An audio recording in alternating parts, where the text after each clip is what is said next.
Les regrets font partie de la vie. Si Lio a été l'interprète des joviaux Banana Split ou encore Les Brunes comptent pas pour des prunes, la chanteuse porte un lourd passé dont elle n'hésite pas à parler dans les médias. Violence conjugale, familiale ou encore violence sexuelle subie lorsqu'elle était enfant, l'artiste de 59 ans a connu bien des événements traumatisants. L'ex-juré de Nouvelle Star s'est à nouveau confié ce 22 mai au micro de Thomas Soto, dans Hors Piste sur France Inter.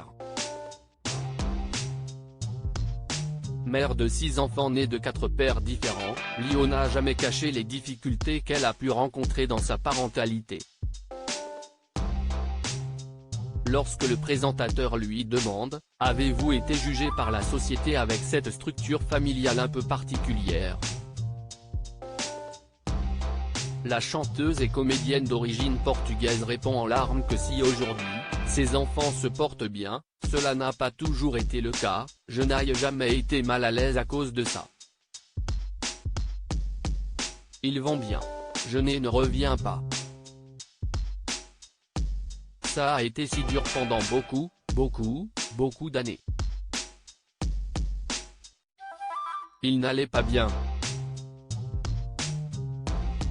J'étais tous les jours confronté à leur énorme souffrance, sans savoir toujours comment y répondre.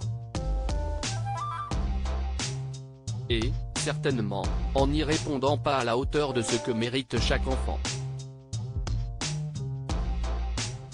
Explique-t-elle. Mais derrière ces larmes, aucune culpabilité, si ce n'est la conscience de ne pas avoir été assez présente à des moments cruciaux, je me sens responsable de beaucoup de choses et ils ont des comptes à me demander. Je suis là pour leur répondre. Si est-il leur droit le plus légitime. Mais jamais je n'ai eu de regrets.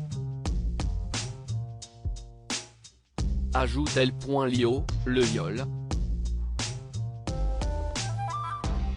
Cela ressemble à une mise à mort. Lio a également réagi aux propos d'Elisabeth Borne.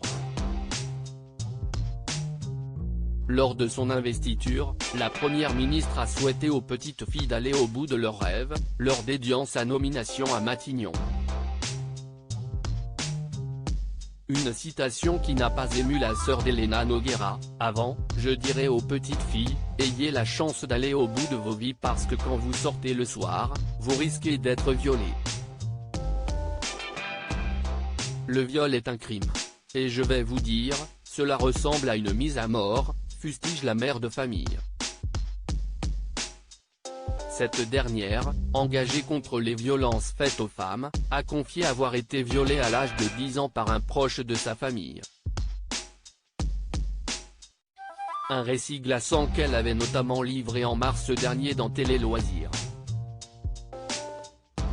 Avant de demander aux petites filles d'aller au bout de leurs rêves, donnons-leur une société qui le leur permette. Conclut-elle sur France Inter. Loading Widget.